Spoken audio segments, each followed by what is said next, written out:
नमस्कार, आप देख रहे हैं न्यूज़ वन इंडिया। मैं हूं आपके साथ अनन्या बेदी। बड़ी खबर आपको लखनऊ से दिखा रहे हैं। यूपी बीजेपी की अहम बैठक जारी है। थोड़ी देर में बैठक में शामिल होंगे सीएम योगी।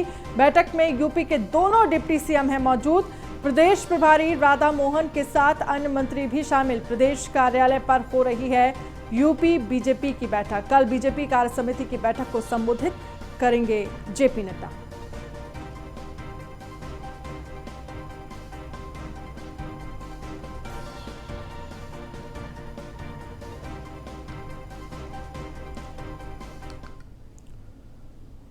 तो बैठक से तय होगा 2022 का एजेंडा। आज बीजेपी पदाधिकारियों की बैठक है। बीजेपी ऑफिस में पदाधिकारियों की बैठक है और बैठक में बीजेपी के कई नेता शामिल हुए हैं। कल होगी बीजेपी प्रदेश कार्य समिति की बैठक। कल वर्चुअल होगी प्रदेश कार्य समिति की बैठक। सुबह 11 बजे से शाम 6 बजे तक ये बैठक चलेगी।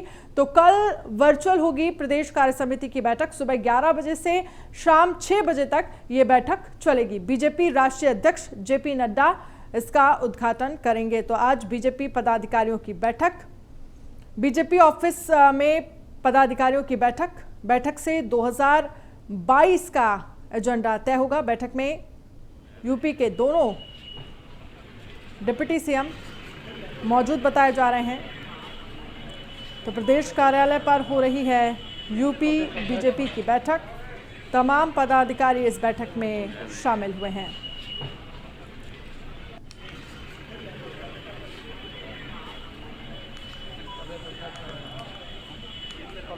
तो बैठक में यूपी के दोनों डिप्टी सीएम मौजूद बताए जा रहे हैं। प्रदेश प्रभारी राधा मोहन के साथ अन्य मंत्री भी इस बैठक में शामिल हुए हैं। प्रदेश कार्यालय पर यूपी बीजेपी की बैठक हो रही है।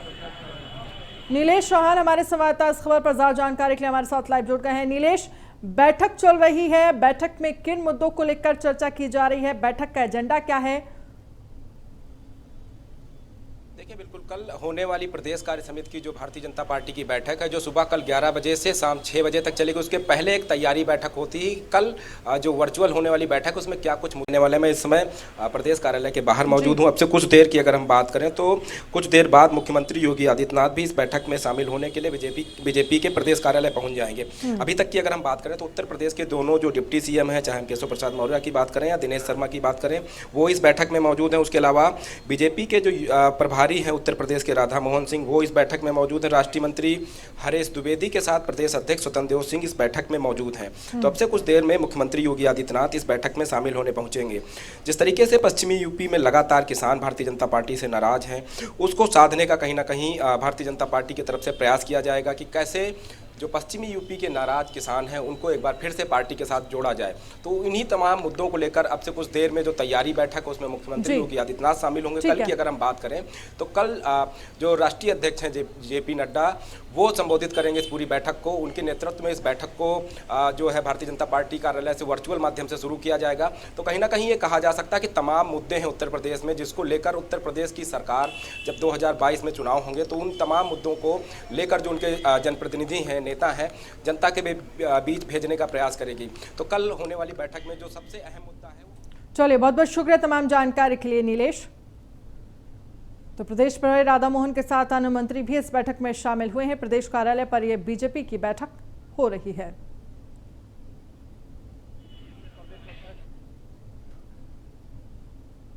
प्रधानमंत्री नरेंद्र मोदी आज वाराणसी पहुंचे और अपने संसदीय क्षेत्र को करीब 1500 करोड़ की योजनाओं की सौगात दी।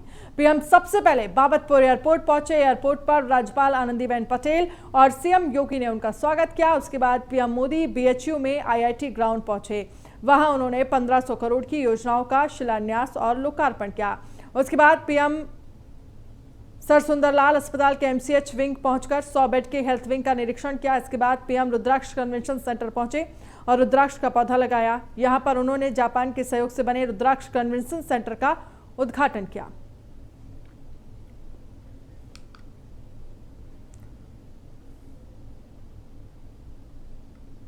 तो ये 5 तस्वीरें हम आपको दिखा रहे हैं। पहली तस्वीर, एयरपोर्ट पर स्वागत किया गया पीएम मोदी का, रुद्राक्ष का पौधा उन्होंने लगाया। तीसरी तस्वीर, आईआईटी ग्राउंड पर वो पहुंचे और एमसीएच विंग में निरीक्षण किया। चौथी तस्वीर, 5वीं हम रुद्राक्ष कन्वेंशन सेंटर का उद्घाटन की दिखा रहे हैं। पीएम मोदी ने काशी की तस्वीर बदलने के लिए 1583 करोड़ की सौगात दी है, जिसमें एक रो परियोजना भी शामिल है। इस परियोजना से पर्यटन को बढ़ावा मिलेगा और रोजगार के अवसर भी बनेंगे। ये रिपोर्ट देखिए। काशी को नया तोहफा, 2 रो क्रूज की सौगात। गंगा में 2 मंजिला नया क्रूज, रो से चुनार तक करे सैर।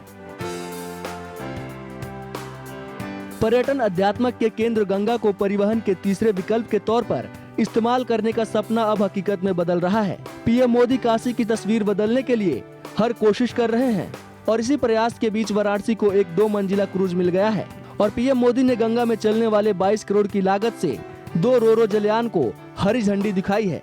इन योजनाओं का शुभारंभ होने से पर्यटन को बढ़ावा मिलना तय है। साथ ही पर्यटक गंगा की लहरों में लुत्फ उठाएंगे। गंगा से पर्यटक सीधे श्री काशी विश्वनाथ धाम का भी दर्शन कर सकेंगे। रो क्रूज पीपीपी मॉडल पर गंगा में संचालित होंगे। इसकी मॉनिटरिंग पर्यटन विभाग करेगा। रो से पर्यटन को मिलेगा बढ़ावा। पर्यटक गंगा की लहरों का उठाएंगे लुत्फ। नाविक साथियों को भी मिलेगी बेहतर सुविधा। डीजल नावों का सीएनजी में बदलाव। एक रो का नाम विवेकानंद क्रूज और दूसरे का सैम मारिक शॉ क्रूज है। इसमें 200 पर्यटकों के बैठने की व्यवस्था है। अंदर एक हॉल में 5 बेड लगे हुए हैं जो आपातकालीन परिस्थितियों में पर्यटकों को आराम करने के लिए बनाए गए हैं। इसके अलावा वॉशरूम और शौचालय की भी सुविधा है। फिलहाल रो का संचालन बनारस से चुनार तक होगा। बाद में इसे प्रयागराज तक संचालित किया जाएगा। इसी तरह राजघाट से अरसी तक एक और जलयान संचालित होगा।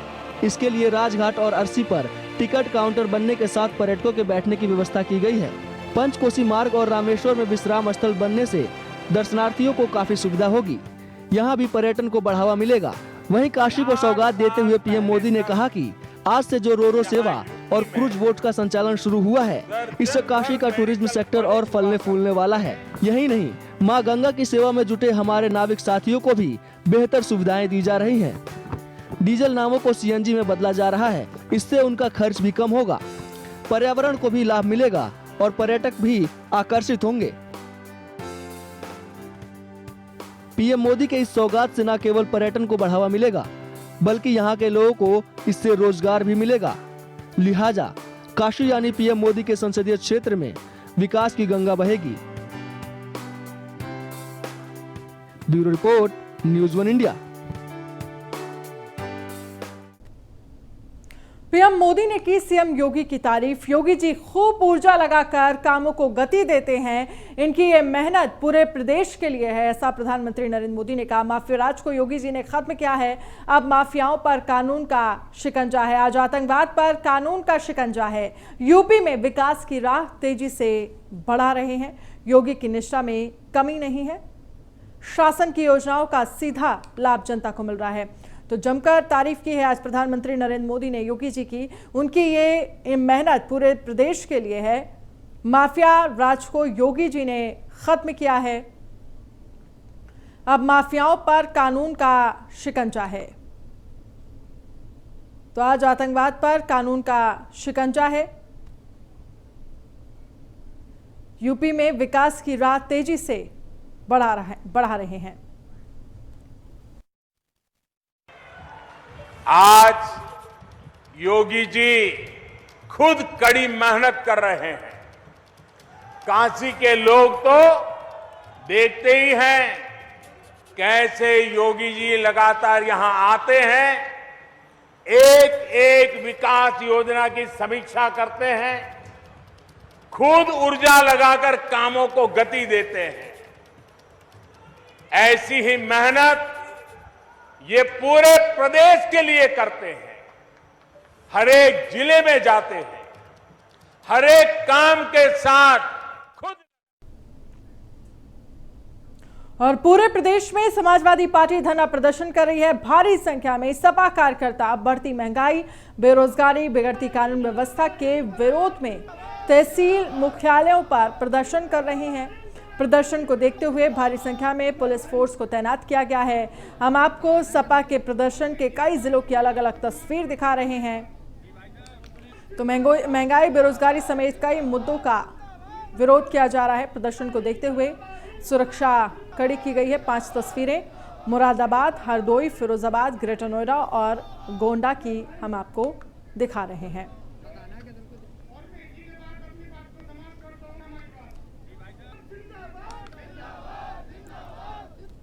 बढ़ती महंगाई, बेरोजगारी और त्रिस्तरीय पंचायत चुनाव में गुंडागर्दी को लेकर सपा कार्यकर्ताओं ने यूपी सरकार के खिलाफ पूरे प्रदेश में प्रदर्शन किया और सरकार के खिलाफ नारेबाजी की और सरकार को घेरा। हालांकि सपा के ये सियासी प्रदर्शन 2022 को देखते हुए किया क्या है, रिपोर्ट देखिए।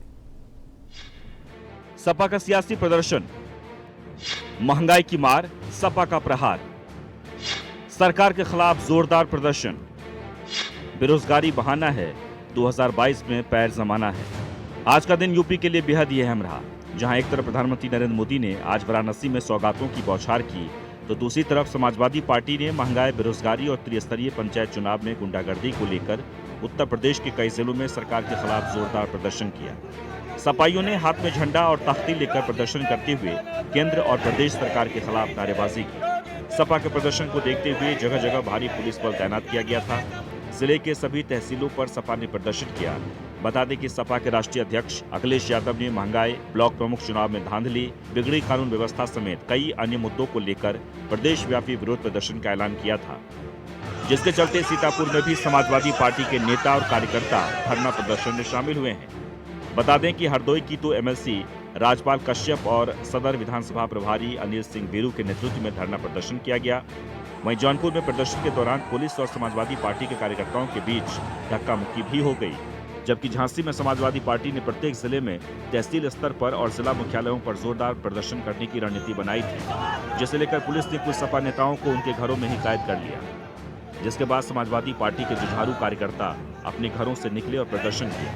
समाजवादी पार्टी के नेताओं ने कहा कि प्रदेश सरकार हर मोर्चे पर फेल हो चुकी है, न किसान संतुष्ट हैं, युवा रोजगार के लिए तड़प रहे हैं, बढ़ती महंगाई ने हर इंसान की कमर तोड़ दी है, मध्यम वर्ग के लोग 2 वक्त की रोटी के लिए मोहताज हो गए हैं, फिर भी सरकार के कानों पर जू नहीं रेंग रही है। और जिस तरीके से ब्लॉक प्रमुखों के अध्यक्षों के चुनाव लूट की है, डकैती की गई है, ये जीते नहीं है, ये तो हारे हुए थे। ये पंचायत बीडीसी में हार गए, जिला पंचायती में हार गए और जिस तरीके का अन्याय अत्याचार किया है उसके खिलाफ समाजवादी पार्टी ने महामहिम राष्ट्रपति को ज्ञापन दिया है। हरदोई में सपा कार्यकर्ताओं के द्वारा एक जबरदस्त प्रदर्शन किया गया। यहाँ तक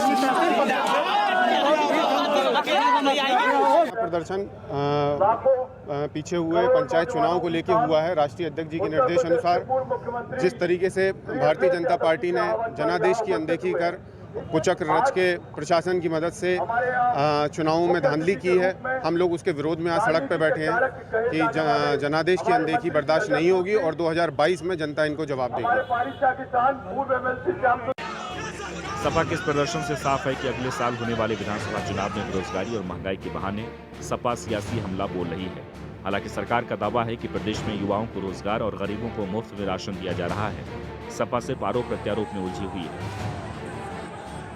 महिलाओं का सीधा मानना है कि उनको सम्मान मिलना चाहिए। जो प्रदेश के अंदर महिलाओं की जो दशा है वो सही नहीं है। साथ ही महंगाई को लेकर भी प्रदर्शन लगातार जो सपा कार्यकर्ता है वो कर रहे हैं। वीडियो जर्नलिस्ट समीर कर्णकी के साथ Nagma Shaikh, news on India, Lucknow. 3 दिवसीय दौरे पर कल लखनऊ पहुंच रही हैं प्रियंका गांधी। कल दोपहर 1 बजे लखनऊ पहुंचेंगी कांग्रेस महासचिव प्रियंका गांधी।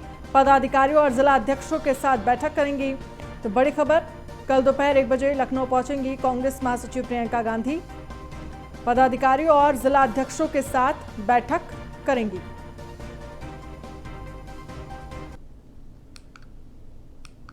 और प्रियंका गांधी के दौरे को लेकर कांग्रेस कार्यकर्ताओं में काफी जोश दिखाई दे रहा है। कांग्रेस कार्यालय बैनर और होल्डिंग से पूरी तरह से सज चुका है। संवाददाता नगमा शेख की रिपोर्ट देखिए। उत्तर प्रदेश का दौरा प्रियंका गांधी का कंफर्म हो चुका है। वो 16 तारीख से 18 तारीख तक उत्तर प्रदेश के दौरे पर रहेंगी। और आपको दिखा दें, जो कांग्रेस का कार्यालय वो पूरी तरीके से सज चुका है, क्योंकि काफ़ी टाइम से प्रियंका गांधी का इंतजार कांग्रेसी कार्यकर्ता कर रहे थे। हर रोज़ ये हो रहा था कि कब प्रियंका गांधी आएंगी, लेकिन अब फाइनली जो तारीख है वो कंफर्म हो चुकी है। पूरी तरीके से जो कार्यकर्ता हैं वो होर्डिंग्स लगा चुके हैं, पूरा सजा चुके हैं। जो कार्यालय है वो पूरी तरीके से सज चुका है। हमारे साथ वक्त कांग्रेस के प्रवक्ता हैं रफत, उनसे जानते हैं कि आखिर किस तरह से तैयारियां हैं कांग्रेस में प्रियंका गांधी के आने के, किस तरह का जोश और कैसी तैयारी चल रही है? देखिए, आप देख रही हैं चारों तरफ कितना जोश है और कार्यकर्ताओं में बहुत ज़्यादा इस टाइम सब जोश में हैं। और प्रियंका जी आज आ रही हैं, लेकिन प्रियंका जी लगातार हम लोग के साथ बनी हुई हैं। वो लगातार हम लोग के साथ वेबिनार के ज़रिए और वर्चुअल मीटिंग के ज़रिए लगातार अपने कांग्रेस कार्यकर्ताओं के साथ जुड़ी हुई हैं। अपने संगठन में वो लगातार सब लोग मंथन कर रहे हैं और 2022 में जो यूपी दिखना चाहिए, प्रियंका जी उस पर पूरी तरीके से समीक्षा बैठक करेंगी और सबसे मिलेंगी। तो प्रियंका गांधी का जो इंतजार है वो कार्यकर्ताओं में बहुत ही जोश है कि वो कब लखनऊ आएंगी। हालांकि वो कल आ रही है, 1 बजे वो लखनऊ आ जाएंगे, उसके बाद वो गांधी प्रतिमा पर माल्यार्पण करेंगे, उसके बाद वो कांग्रेस कार्यालय में आएंगी और कार्यकर्ताओं से मिलेंगी, संगठन की मीटिंग भी करेंगी। तो यहाँ पर जो माहौल है वो बहुत ही खुशगवार है इस वक्त कांग्रेस कार्यालय में और चारों तरफ से सजा हुआ है। वीडियो जर्नलिस्ट समीर कर्की के साथ Nagma Shaikh, news on India, Lucknow. तो कल लखनऊ पहुंच रही हैं प्रियंका गांधी, किस तरह से जोश कार्यकर्ताओं में नजर आ रहा है वो हमारी संवाददाता नगमा शेख आपको दिखा रही थी। और वहीं एआईएमआईएम प्रमुख असदुद्दीन ओवैसी की चुनावी यात्रा, सुभाषपा अध्यक्ष ओपी राजभर ने खुद को अलग किया है। इस चुनावी यात्रा में नहीं शामिल हुए ओपी राजभर। फिलहाल ओपी राजभर ने दूरी को बताया निजी। ऐसे में गठबंधन की मजबूती पर खड़े हो रहे हैं सवाल। बढ़ती हुई जनसंख्या, अगर आप ये कहेंगे कि हम इंसेंटिव देंगे जी, अगर ये कहेंगे कि 2 से ज्यादा बच्चे पैदा मत करो, रेशन नहीं देंगे, तो ये भी आर्टिकल 21 का वायलेशन है।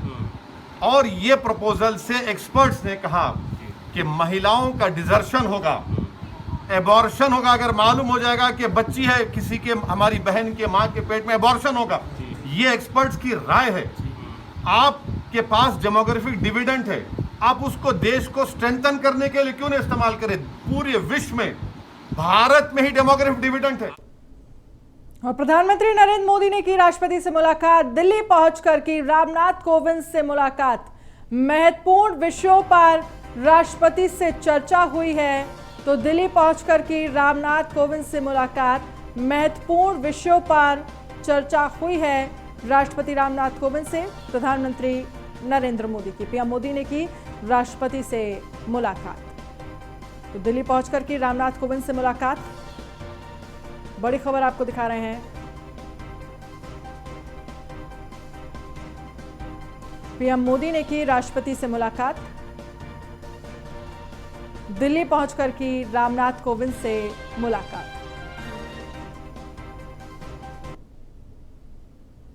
और खबर है हापुड़ से, जहां पर Saraswati institute of medical science में हंगामा।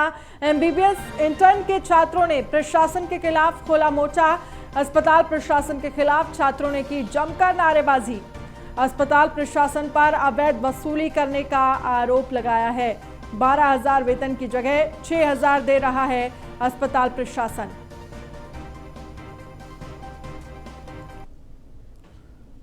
और बुलंदशहर में बेखौफ बदमाशों का कहर, पूजा करने गई महिला की गला दबाकर हत्या, दुपट्टे से गला घोंटकर वारदात को अंजाम दिया गया है। चामुंडा मंदिर में 10 सालों से कर रही थी सेवा। बुगारसी चौकी के बुकलाना गांव की एक घटना है।